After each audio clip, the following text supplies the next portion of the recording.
এত মানে মেয়েটা কী ক্ষতি করেছে? আসল কথা কী বলো তো, এখানে যদি ইনভেস্টিগেশন প্রপার হয় না, এখানে গিয়ে দেখবে রাঘব বোয়াল মুখ্যমন্ত্রীর নামটা বেরোবে। মানে প্রভাবশালী কেউ রয়েছে বলেই প্রভাবশালী কে? মুখ্যমন্ত্রী জড়িত আছে। দেখছো না ওকে বিনীত গোয়েল তাহলে কোশ্চেন করা হলো না কেন? বিনীত গোয়েলকে এগেইনস্টে এফআইআর করা হলো না কেন? আজকে এই রচনা ব্যানার্জি এই যে ধর্ষিতার বা সরি নির্যাতিতার কতবার নাম নিলেন, কই তার এগেইনস্টে তো কোনো কিছু একটা হলো না?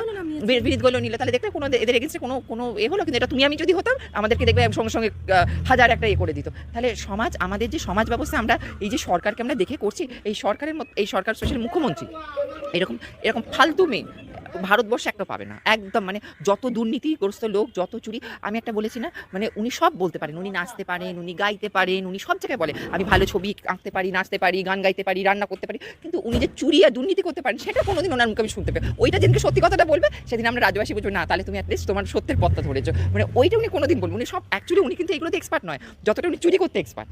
মানে উনি কিন্তু অ্যাকচুয়ালি পিএইচডি কিন্তু এইসবে নয়, উনি পিএইচডি হচ্ছে এইসব চুরি দুর্নীতিতে একদম হাইলি এক্সপার্ট, স্কিল ভদ্র মহিলা।